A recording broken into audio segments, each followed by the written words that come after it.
All right, well, welcome, Sonya. Thanks for joining me today. I just want to talk to you a little bit about Mathchops. Maybe we can start by you just telling everybody where you live and what your business is like. So I live in Mumbai, India. I started Informed Decisions 20 years ago.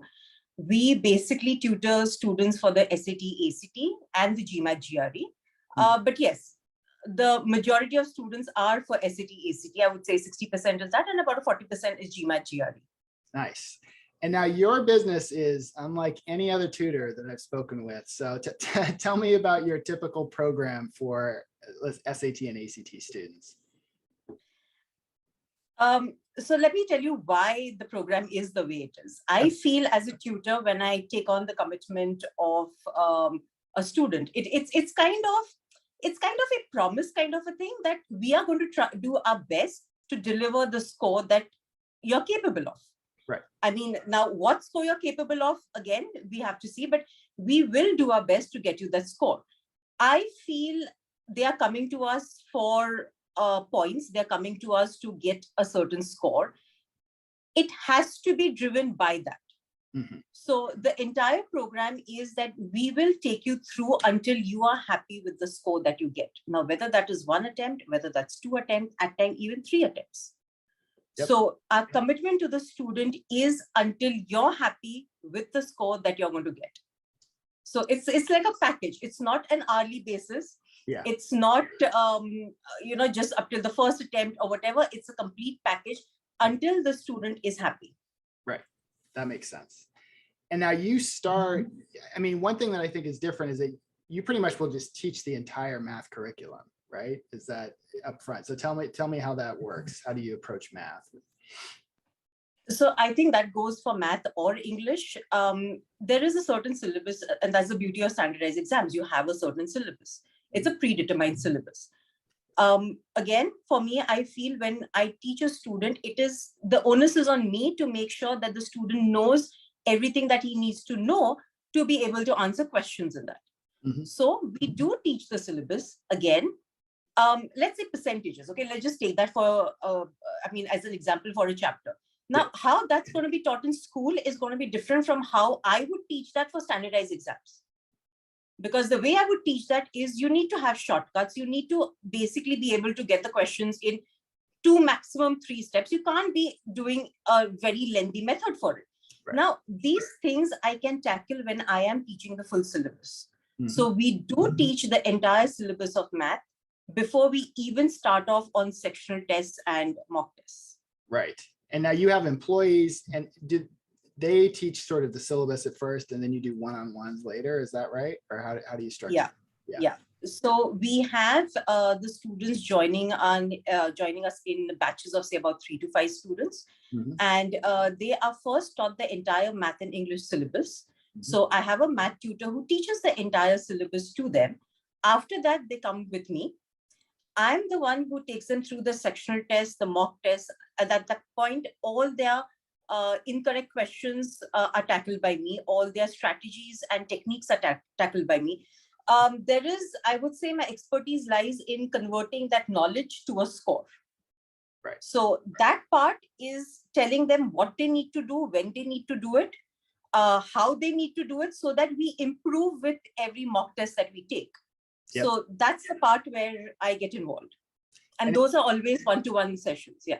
Right. And how frequent are the mock tests, or does it depend on the student?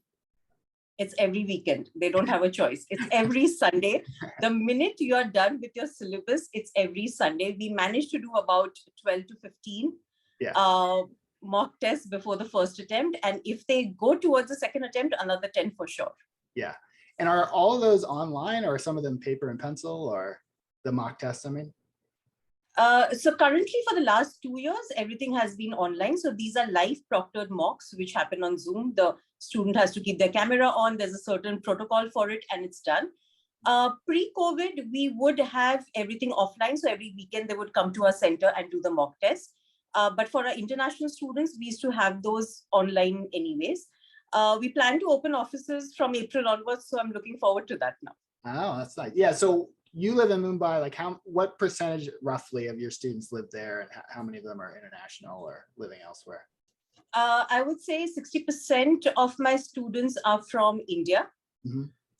Most of them are local, but we do have a fair amount of students from all across India.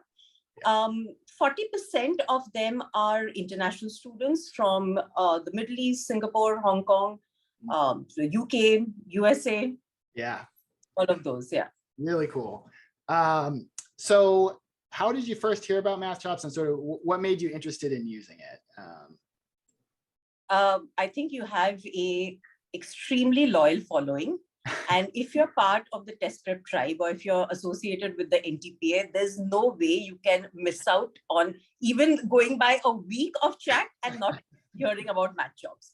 So yes, I did hear about it. And I think I reached out to you, you reached out. I'm not sure how that went. It's just too long ago. Yep. But that's how I heard about it. And I think we met at a forum or something, and I reached out to you after that. Yeah. Yeah, I think you might have been, now that I'm thinking of it, you might have been presenting at one of the summits or something like that. Yeah. Yeah.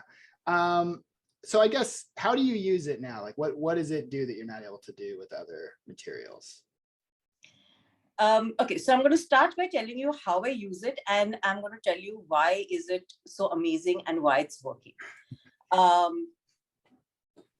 So the thing is that when we finish the fundamentals, and we are done with the chapter-wise teaching of the fundamentals, and we are doing the mocks, which is every Sunday, we still need to give them daily practice. We need to give them math and English practice, keeping in mind where we are and where we want the student to go. And that is kind of tweaked every week, knowing what's happening with each mock and how we need to target towards the next mock. Earlier, we were using books, and we in fact we actually used to have supervised practice sessions, because I needed to keep track of what's happening with every student.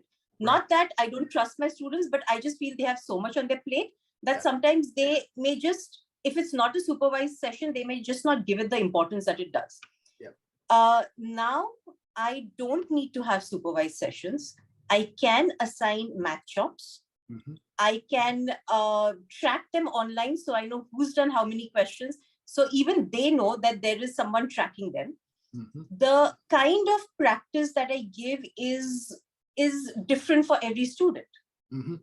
Now, I'm just going to jump on to the next question, which is, how is it so wonderful? I mean, I'll tell you why it's so wonderful for me. When I present a student with a book, okay, which is the case. I mean, you have a book is predetermined questions, okay? If it is, say, a 750 caliber student, he is going to come across so many questions which are going to be easy, which are not going to be challenging. And eventually he starts thinking, you know what, I don't need to do this. I know all this stuff. And they start getting complacent and overconfident. Okay. I mean, it's not that because you're at 750, you shouldn't be practicing the entire gamut of questions, but yes, that kind of sets in. Let's say other end of the spectrum, I'm looking at a student who's a 400, 450 math level SAT student. And he comes across in the same book questions which are way harder, questions which are far more challenging than the level that he is at right now. He starts losing confidence. He starts not, he gets into a zone where he's not comfortable with what he's doing, and then he stops practicing. A book does that. Now with Mathchops, it's adaptive. So a 750 student not only is getting challenging questions of his caliber, but he's getting all kinds of questions according to your algorithm.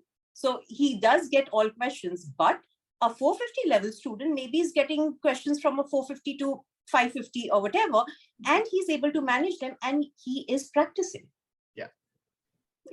Yep, that makes sense.